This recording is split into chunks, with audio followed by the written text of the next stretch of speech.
आएगा गमदा Pakistani father action. तो यार कैसे हैं आप सब? मेरा नाम उजाद है। मैं नाम यार भाई जो दुर्घटना हुई कल भारत में, ऐसे पूरी दुनिया सदमे में, लेकिन अंदर की खबर एक निकल कर आ रही है कि भाई इसके अंदर पाकिस्तान का हाथ पाया गया है। नहीं यार हो जा, पूरे पाकिस्तान में हड़कंप मच चुका है और मोदी जी ने तुरंत एक्शन लेने का आदेश दे दिया अच्छा कि भाई तो इस पे इन्वेस्टिगेट करो। हाँ वो तो करेंगे, लाजमी अगर करेंगे। हमारा हाथ मिला तो क्या होगा भाई?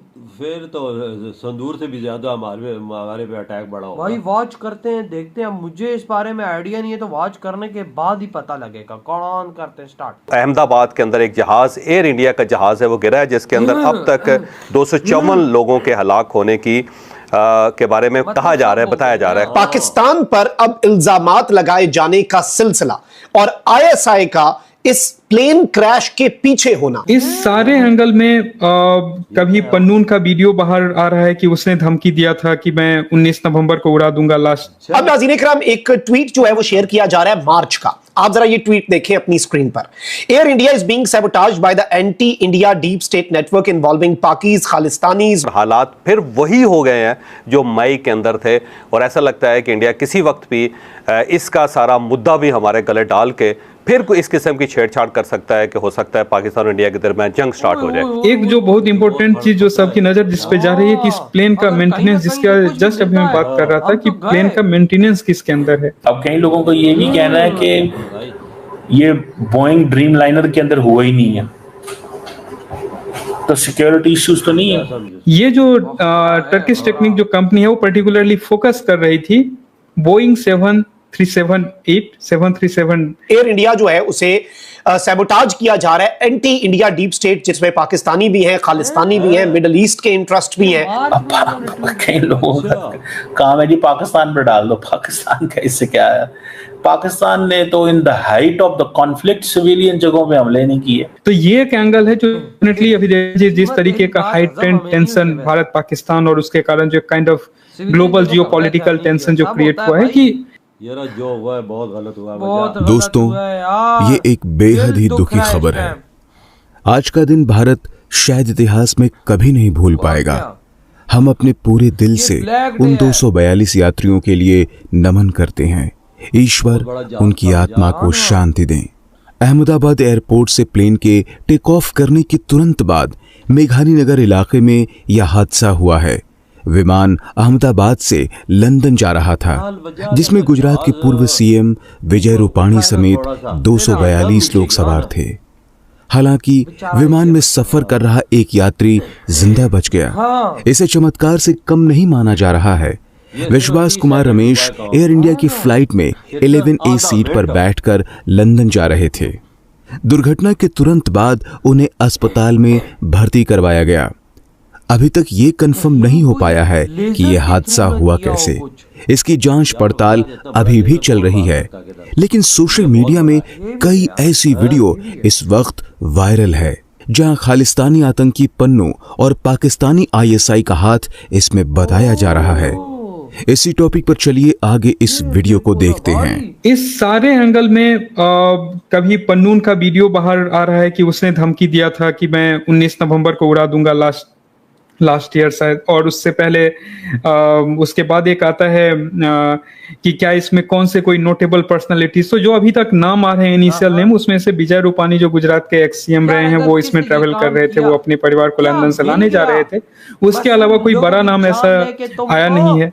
बट एक जो बहुत इंपॉर्टेंट चीज जो सबकी नजर जिस पे जा रही है कि इस प्लेन का मेंटेनेंस, जिसका जस्ट अभी मैं बात कर रहा था कि प्लेन का मेंटेनेंस किसके अंदर है। तो वो जो एमआरओ है गायत्री जी, वो एयर इंडिया का, अगर आपको सबको बताओ एयर इंडिया एक्सप्रेस भी अभी एयर इंडिया ग्रुप का है, तो उसके थ्रू ये जो एमआरओ है, ये आपने जो भी स्क्रीन पे शेयर किया था, ये उसी कंपनी के पास है। इस कंपनी का नाम है टर्किश टेक्निक। इसके पास है। एमआरओ का फुल फॉर्म होता है मेंटेनेंस रिपेयर एंड ओवरहॉल। और ये एयर एशिया जो पहले था वो एयर इंडिया एक्सप्रेस हो गया। एयर इंडिया एक्सप्रेस और इसके बीच का ये कोलैबोरेशन था, जिसमें ये जो टर्किश टेक्निक जो कंपनी है वो पर्टिकुलरली फोकस कर रही थी बोइंग अच्छा। 737 737 10 फ्लीट एंड जो बाकी और भी अच्छा, जितने भी इसके चेकिंग प्लेन करने थे वाली उसके वो थी। मेंटेनेंस के ऊपर। वो जो तुर्की ने भारत ने अब उसका नहीं कर हाँ, दिया। ये बिल्कुल। चल रहा था, सब चल रहा था, इन्होंने फोटो भी डाला था जो आप देख रहे हैं। ये ऑलमोस्ट 190 फ्लाइट की फ्लीट होने वाली थी जिसके लिए वो रिस्पॉन्सिबल थे। और उसके अलावा वहां पे एक और एयरलाइंस कंपनी काम कर रही थी ये अहमदाबाद एयरपोर्ट पे, उससे भी जिसका नाम बहुत ज्यादा आया। हाँ। और इस दोनों कंपनी का कॉन्ट्रैक्ट एंड हो जाता है आफ्टर ऑपरेशन सिंदूर, क्योंकि ये दोनों टर्किश कंपनी थी, जो एमआरओ कंपनी थी ये। और उसके अलावा जो सेलेबी जो कि वो ग्राउंड मेंटेनेंस और उस समय काम करती, दोनों का कॉन्ट्रैक्ट एंड हो जाता है। और जब कभी भी इस तरीके का जो फ्लाइट हाईजैक होना इज अ सेपरेट थिंग, कि हाईजैक हो गया वहां पे, अब कोई घुसे अंदर हाईजैक कर लिया, बट आतंकी जो अंदर फ्लाइट घुसा में हुआ है। टेक्निकल एरर्स कॉज करना it's very very difficult until unless और खुद भी उड़ा टेक्निकल दिया इनेबलमेंट नहीं हो। खुद तो तो नहीं, अगर वीडियो इसमें लाइव किसी है। तरीके का फॉल प्ले हम सस्पेक्ट करते हैं, जो कि लेकिन कुछ नहीं हो सकता। हमारे लिए सिर्फ हाँ। स्पेकुलेशन है, व्हेन खुद ही 24 DGCA घंटे एंड के अंदर report द सबके बोइंग सामने एंड पेश अदर करेंगे, ये बता दो। Experts will go and investigate flight recorder से पता चलेगा तो इश्यू पता चलेगा। हाँ, मुझे तो ये एक एंगल है जो और मैं- डेफिनेटली अभी देखिए जिस तरीके का high trend tension Bharat Pakistan और उसके कारण जो kind of global geopolitical tension जो क्रिएट हुआ है, कि हम इस तरीके का कॉन्ट्रैक्ट्स दे रहे हैं, एमआरओ कॉन्ट्रैक्ट्स मिल रहा है, जब हम कॉन्ट्रैक्ट्स तोड़ रहे हैं उसके बाद क्या हम before we flying the planes again are we doing the proper checks और नॉट।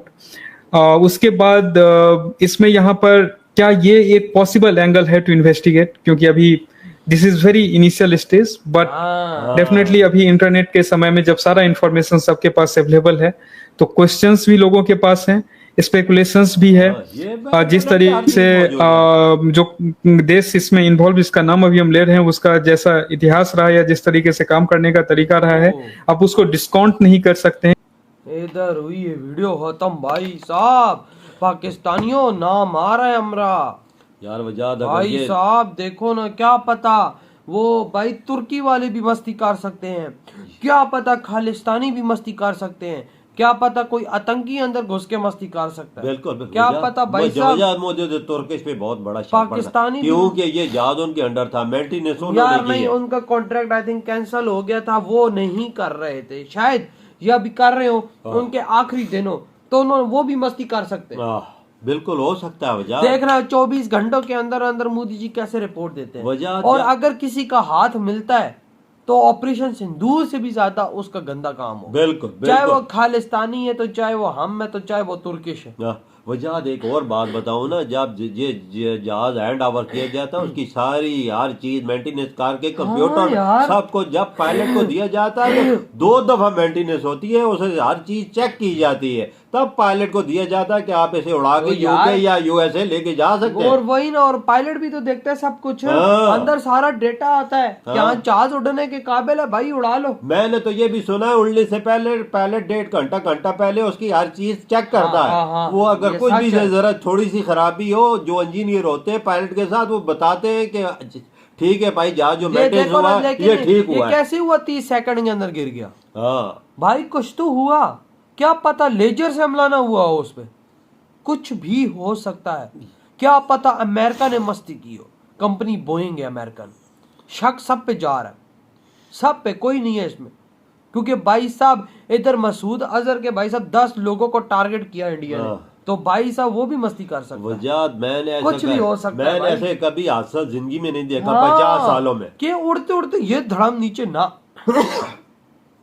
कहीं आग लगे कुछ हो तो बिल्कुल। समझ आता है यार। 30 सेकंड में यार, जहाज जब एयरपोर्ट से उड़ता है तो सीख के 30 सेकंड में नीचे चला जाता है। ऐसे मैंने 50 सालों में कभी नहीं चीज देखी। हाँ यार, मैंने देखो अक्सर टीवी देखता रहता हूँ, इंटरनेट भी देखता रहता हूँ, ऐसी कभी चीज नहीं हुई। हाँ ना, उड़ते ही किधर, हाँ ना, ये कुछ ना कुछ हुआ है, क्या पता लेजर हमला करके उसके इलेक्ट्रॉनिक्स खराब कर दिए, हाँ, इंजन जाम कर दिए गए। कुछ ना, या कुछ हैक कर लिया गया हो, हाँ। कुछ ना कुछ हो ये सकता। बहुत बड़ा हादसा है यार, इंडिया की तारीख में बहुत बड़ा मैं हादसा कहता हूँ है। यार, देखो जिनकी डेथ हुई अंदर, उन्होंने तो सीधा स्वर्गवास किया, हाँ। उनको तो सीधे स्वर्ग में जगह मिली। बिल्कुल वजाद। लेकिन अब अगर ये जिसका भी हाथ मिलता है, तो यार यकीन मानो मोदी जी उसको छोड़ेगा नहीं, फिर संदूर से ज्यादा बुरा अंजाम उसका होगा। जो भी हुआ। जो भी हुआ मैं बता रहा हूँ देखो, भाई, बड़ा खौफ का माहौल है, बड़ी टेंशन है भाई। बिल्कुल वजह खौफ तो है लाजमी यार, हम तो पहले खौफ से बाहर नहीं निकल रहे थे, दूसरा खौफ आ गया तो फिर हमारा क्या बनेगा। वही तो देख जैसे बचाना हो तो एक बंदा भी बच गया, देख बिल्कुल। भगवान जी ने उसे बचा अब लिया। वो अंदर की सूरत हाल मोदी जी को बता सकेगा सही, बिल्कुल बिल्कुल सही बोला, वो बताएगा अंदर की सूरत हाल क्या बनी और क्या बना, क्या हुआ एकदम। हाँ ये वो तो बिल्कुल उसको इंटरव्यू आएगा, वो मोदी जी को बताएगा एक एक बात। हाँ लेकिन अगर कुछ होता है अंदर उसने अगर अपनी आंखों से कुछ देखा होगा तो फिर खैर उसकी नहीं है। बिल्कुल बिल्कुल तो भाई आपके क्या थॉट है, इधर ही वीडियो तुम करते तो बात। दबाए।